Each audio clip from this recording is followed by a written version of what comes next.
আসসালামু আলাইকুম। আজ রান্না করব মজাদার মুরগির মাংসের কোরমা। প্রথমে নিয়ে নিচ্ছি বাদাম বাটা, তার মধ্যে মিক্সড করে দিচ্ছি টক দই। পেস্ট দুটি ভালো মতো মিক্সড করে নিচ্ছি। এখন মুরগির মাংস ম্যারিনেট করে রাখার পালা।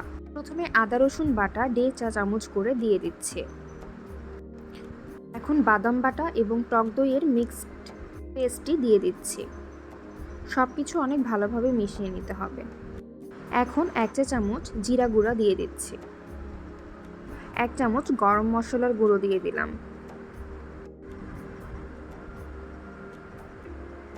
এখন 1 চামচ ধনিয়ার গুঁড়ো দিয়ে দিচ্ছি।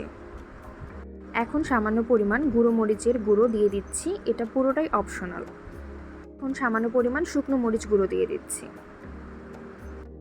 এখন সব কিছু ভালো মতো মিশিয়ে নিচ্ছি।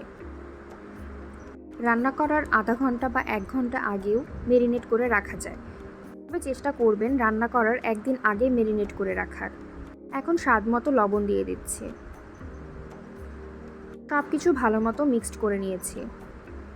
আমি একদিন আগে ম্যারিনেট করে ফ্রিজে রেখে দিয়েছিলাম। এখন রান্না করার পালা। প্রথমে কিছু পেঁয়াজ আমি বেরেস্তা করে তুলে রাখব।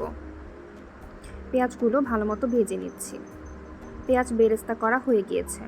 এখন বেরেস্তা করে রাখা তেলেই আমি 2টি দারুচিনি এবং 2টি এলাচ দিয়ে দিচ্ছি। হালকা ভাজা হয়ে গেলে এখন আমি এখানে কিছু পরিমাণ পেঁয়াজ কুচি দিয়ে দিচ্ছি।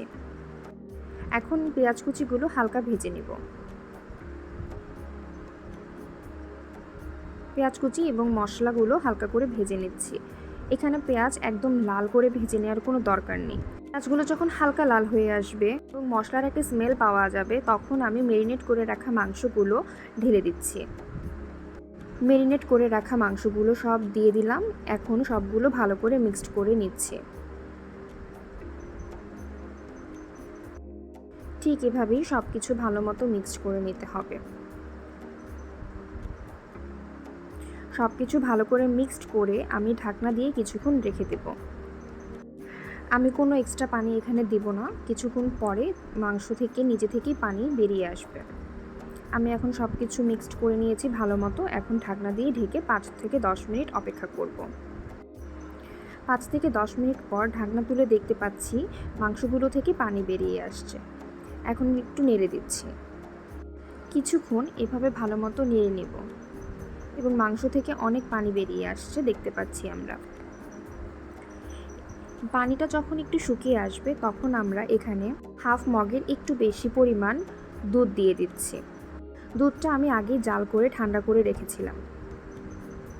এখন সব কিছু ভালো মতো মিক্সড করে 2 থেকে 3 মিনিট অপেক্ষা করব। এখন আমি 1.5 চা চামচ চিনি দিয়ে দিচ্ছি হালকা মিষ্টি হওয়ার জন্য। আপনাদের যদি মিষ্টি পছন্দ না হয়ে থাকে আপনারা চিনিটা ইগনোর করতে পারেন। 3 থেকে 4 মিনিট জাল দিয়ে নেব। এখন বেরেস্তা করে রাখা পেঁয়াজগুলো দিয়ে দিচ্ছি। এখন ঢাকনা লাগিয়ে দিব এবং গ্যাস অফ করে 10 মিনিট অপেক্ষা করব। ঠিক 10 মিনিট পর আমি এটি প্লেটে সার্ভ করে নিয়েছি। Thank you for watching.